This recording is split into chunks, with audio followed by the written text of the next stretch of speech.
வணக்கம். ஐடி செக்டார்ல இப்ப நடந்துட்டு இருக்கிற பிரச்சனை கிட்டத்தட்ட கடந்த 2 வாரத்துல நிஃப்டி ஐடி இண்டெக்ஸ் மட்டும் 15% இறங்கியிருக்கு. இப்ப வரைக்குமே இது வந்து ஒரு ஐடி செக்டாருக்கான பிரச்சனையா மட்டும் தான் ஓவரால் மார்க்கெட்ல மூவ் ஆயிட்டு இருக்கு. ஸோ இது தொடர்ந்தா ஓவராலா மார்க்கெட் ஃபால் ஆக வாய்ப்பு இருக்கா? ஒரு பெரிய அளவுக்கு ஃபால் வரதுக்கான சான்சஸ் இருக்கா? இது இந்தியா மட்டும் இல்ல, குளோபலாவும் பெரிய பாதிப்பு ஏற்படுத்த வாய்ப்பு இருக்கா? இத பத்தி தான் இந்த வீடியோல பார்க்க போறோம்.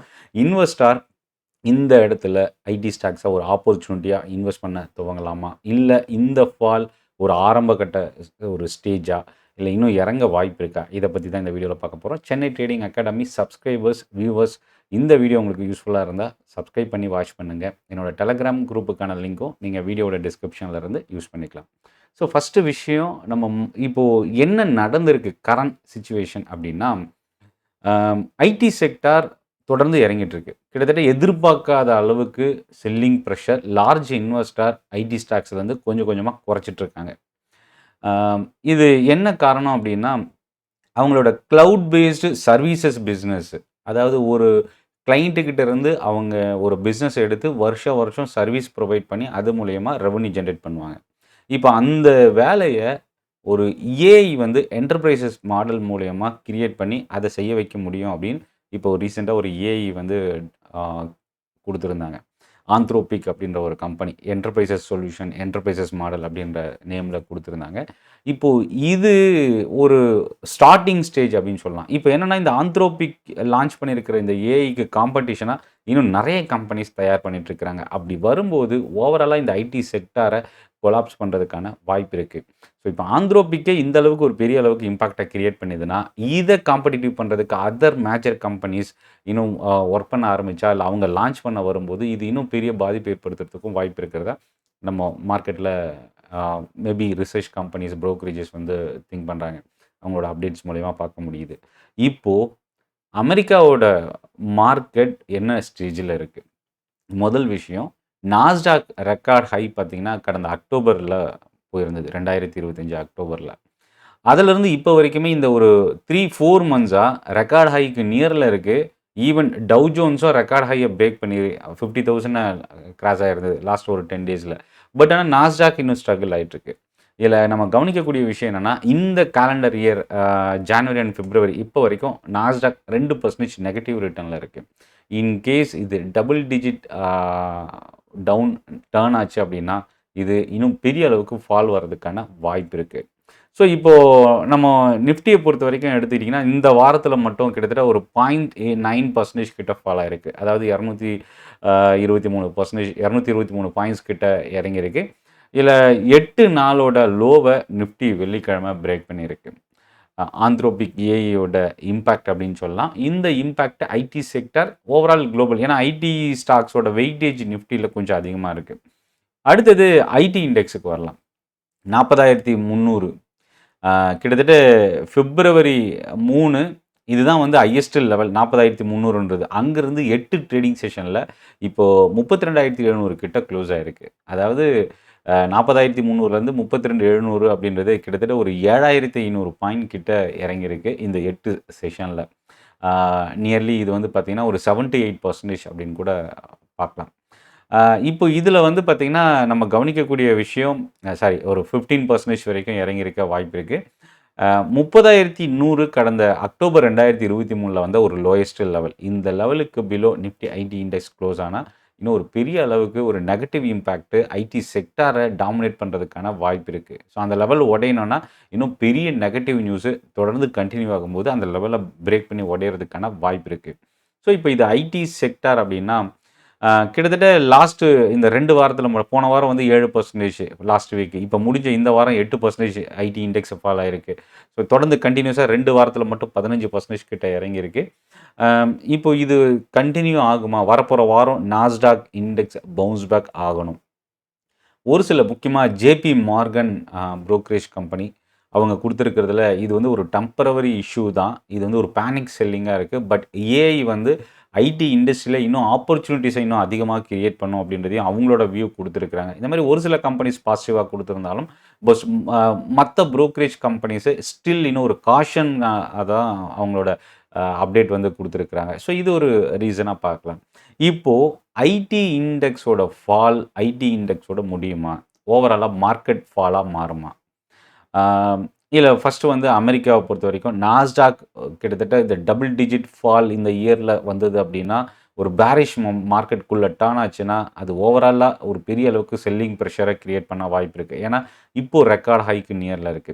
பட் அவங்களோட இன்ஃப்ளேஷனோ, டேட்டாவோ பெரிய அளவுக்கு நெகட்டிவ் இன்னும் டர்ன் ஆகல. பட் அந்த மாரி இன்ஃப்ளேஷனோ இல்ல டேட்டா, ஜாப்லெஸ் டேட்டா இதெல்லாமே ஏதாவது கொஞ்சம் நெகட்டிவ் இம்பாக்ட்ட கிரியேட் பண்ணும்போது, இந்த ஐடி இஷ்யூஸ இன்னும் பெருசா டர்ன் ஆகுறதுக்கு வாய்ப்பு இருக்கு. ஸோ, அப்ப நாஸ்டாக் இறங்காம நிஃப்டில இறங்குறதுக்கு வாய்ப்பில்ல.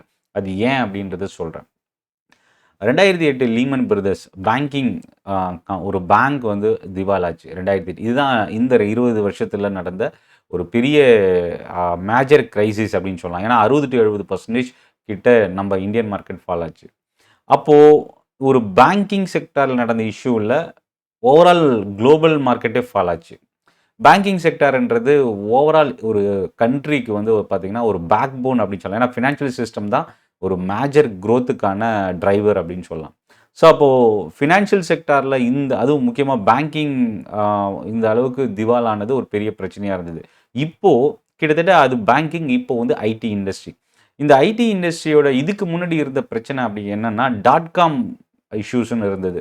1995, 96லேருந்து 2000 வரைக்கும். அப்போ வந்து மார்க்கெட் நியர்லி ஒரு 10-20% கிட்ட ஒரு ஃபால் இருந்தது. ஸோ, அப்போ வந்து வேலை இழப்பு அதிகமா இருந்தது. ஏன்னா, எல்லாத்துலயும் டெக்னாலஜி, கம்ப்யூட்டர் அப்படின்னு டர்ன் ஆகும்போது, அது வந்து ஒரு பெரிய அளவுக்கு ஒரு டிரான்ஸ்ஃபர்மேஷன் டர்ன் ஆச்சு. இப்போ இந்த ஏஐ தான் கிட்டத்தட்ட சிமிலர் பிரச்சனை அப்படின்னு சொல்லலாம். ஸோ, அப்போ என்னன்னா, நாஸ்டாக் இதுக்கு எப்படி ரியாக்ட் பண்ண போகுது? அடுத்தடுத்து வரப்போற நியூஸ் என்ன? இதுதான் இந்த ஃபால் தொடருமா? இல்ல இந்த ஃபால்ல இருந்து ஒரு ஆப்பர்ச்சுனிட்டி அப்படின்ற ஒரு ஸ்டேஜ்ல இன்வெஸ்டார் பையிங் டர்ன் ஆகுமா? அப்படின்ற ஒரு விஷயம் இருக்கு. ஸோ, ரொம்ப க்ரூஷியல் அடுத்த ஒரு 3-4 வீக்ஸ் மார்க்கெட்ல. இப்போதைக்கு ஐடி ஸ்டாக்ஸ ஆவரேஜ் பண்ணாதீங்க. நான் வந்து ஆல்ரெடி ஹோல்டிங்ல இருக்கு, லாஸ்ட்ல இருக்கு. ஏன்னா, ஐடி ஸ்டாக்ஸ் வந்து யார் இன்வெஸ்ட் பண்ணுவாங்கன்னா, மோஸ்ட்லி கன்சர்வேட்டிவ் இன்வெஸ்டர்ஸ் தான் வந்து ரொம்ப சேஃபா மார்க்கெட் ஃபால் ஆனாலும், இல்ல மேபி ஒரு அதிக ரிஸ்க் இல்லாம நம்ம இன்வெஸ்ட் பண்ணக்கூடிய ஸ்டாக்கா ஃபோக்கஸ் பண்றவங்க தான் ஐடி ஸ்டாக்ஸ் மேஜர் போர்ஷனா அதிக வெயிட்டேஜ் வந்து ரிட்டர்ன் பண்ணுவாங்க. ஹை ரிஸ்க் ட்ரேடர்ஸோட போர்ஷன் வந்து பார்த்தீங்கன்னா, ஐடி இண்டஸ்ட்ரியில கொஞ்சம் குறைவாவே இருக்கும். பட் மியூச்சுவல் ஃபண்ட் நமக்கு அதில ப்ராப்ளம் இல்ல. ஸோ, அப்ப என்னன்னா, நீங்க ஐடி ஸ்டாக் வச்சிருக்கீங்கன்னா, பேனிக் ஆகணுன்ற அவசியம் இல்ல 1. 2வது இது ஒரு டெம்பரவரி இஷ்யூ. பட் இந்த இஷ்யூல இருந்து நம்ம ஃபியூச்சர் என்ன நடக்கும் அப்படின்றத ஒரு ப்ரெடிக்ஷன் மட்டுமே பண்ணிக்க முடியும். என்னன்னா, இந்த ஏஐ பிரச்சனை கன்டின்யூ ஆகும்போது, நாஸ்டாக் இன்னும் ஃபால் ஆகும். இன்கேஸ் டபுள் டிஜிட்ல நாஸ்டாக் ஃபால் ஆச்சுன்னா, நிஃப்டில அது எந்த அளவுக்கு பாதிப்பை ஏற்படுத்தும் அப்படின்னா, அதிகமா ஏற்படுத்துறதுக்கு வாய்ப்பு இருக்கு.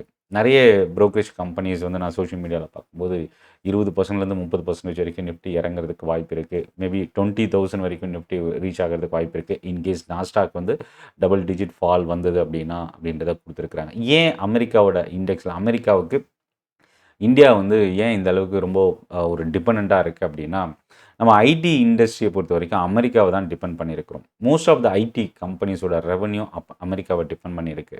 ஸோ, அப்ப அமெரிக்கா முக்கியமா ஐடி கம்பெனிஸோட ரெவென்யூ ஏர்னிங்ஸ் வந்து டவுன்கிரேட் பண்ணப்பட்டா, கன்சம்ஷன் குறைய ஆரம்பிச்சா, அது வந்து இன்னும் பெரிய பாதிப்பு ஏற்படுத்துறதுக்கு வாய்ப்பு இருக்கு. ஸோ, அப்ப அங்க ஒரு மோர் தென் 10% நாஸ்டாக் இறங்க ஆரம்பிச்சது அப்படின்னா, இங்க மேபி நிஃப்டி இண்டெக்ஸு அத தாண்டி அதிகமா இறங்குறதுக்கும் வாய்ப்பு இருக்கு.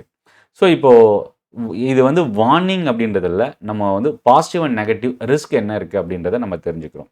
ஸோ, இப்போ இதில என்னன்னா, இது வந்து பாசிட்டிவ் சைடு அப்படின்னு வரும்போது, இது ஒரு பவுன்ஸ் பேக் வரப்போற அடுத்த ஒரு 2-3 வீக்ஸ்ல பவுன்ஸ் பேக் எடுத்துட்டு வந்தா, அது வந்து மார்க்கெட்க்கு மேபி ஒரு ஷார்ட் கவரிங் இல்ல ஒரு பவுன்ஸ் பேக் இன்னும் கொஞ்சம் அதிகமாவே அமெரிக்க மார்க்கெட்டோட இந்தியன் மார்க்கெட் அதிகமா இன்கிரீஸ் ஆகுறதுக்கான சான்சஸ் இருக்கு. ஸோ, அத வெயிட் பண்ணி பார்க்கலாம்.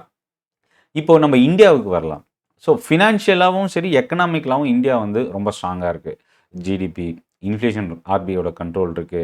ஸோ, இதெல்லாமே வந்து இப்போ யூரோப்பியன் யூனியனோட ட்ரேட் டீல், யுஎஸோட trade deal, income tax slab வந்து லாஸ்ட் இயர் 2025 பட்ஜெட்ல ரெய்ஸ் பண்ணியிருக்கிறது. ஜிடிபியோட ஸ்லாப்ப வந்து ரெடியூஸ் பண்ணியிருக்கிறது. இதெல்லாமே வந்து லிக்விடிட்டிய அதிகமா இன்ஃப்யூஸ் பண்ணியிருக்கிறாங்க. மேபி இது வந்து இந்த 2026, 27ல கன்சம்ஷன் டிமாண்ட் அதிகமா கிரியேட் ஆக வாய்ப்பு இருக்கு. ஸோ, அப்போ நம்ம எக்கனாமி பொறுத்தவரைக்கும் இந்த 26, 27ல இன்னும் கொஞ்சம் பெட்டரா பெர்ஃபார்ம் பண்றதுக்கான வாய்ப்பு இருக்கு.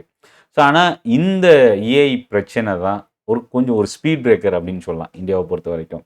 ஸோ நாஸ்டாக் அமெரிக்காவோட மார்க்கெட்டை க்ளோஸாக நம்ம வாட்ச் பண்ணணும். ஏன்னா நீங்கள் ஐடி ஸ்டாக்ஸ் ஹோல்ட் பண்ணியிருக்கீங்க, இல்லை ஐடி ஸ்டாக்ஸ் வாங்கணும், இல்லை ரொம்ப அட்ராக்டிவ் ப்ரைஸில் இருக்குது, இல்லை எனக்கு லாஸில் இருக்குது, நான் ஆவரேஜ் பண்ணலாமா, இந்த மாதிரி நீங்கள் என்ன டெசிஷன் எடுக்கணும் அப்படின்னாலும் அமெரிக்காவோட மார்க்கெட், அமெரிக்காவோட இந்த ஏஐ பிரச்சனையை க்ளோஸாக மானிட்டர் பண்ணுங்கள். சென்னை ட்ரேடிங் அகாடமி டெலகிராம் குரூப்புக்கான லிங்க் நான் டிஸ்கிரிப்ஷனில் ஷேர் பண்ணியிருக்கேன். நீங்கள் லிங்கை கிளிக் பண்ணி குரூப்பில் ஜாயின் பண்ணிக்கங்க. 20 பிப்ரவரி இந்த மாதம் free training session option hedging ஸ்ட்ராட்டஜியை பற்றி பார்க்க போகிறோம். சென்னை சாலையூரில் 20ஆம் தேதி ஈவினிங் 5 to 7 நடக்குது. அதுக்கான ரிஜிஸ்ட்ரேஷன் லிங்க்கும் நான் டிஸ்கிரிப்ஷனில் ஷேர் பண்ணியிருக்கேன். இந்த வீடியோ பற்றின உங்களோட ஃபீட்பேக்கை கமெண்ட்டில் போஸ்ட் பண்ணுங்கள். நன்றி, வணக்கம்.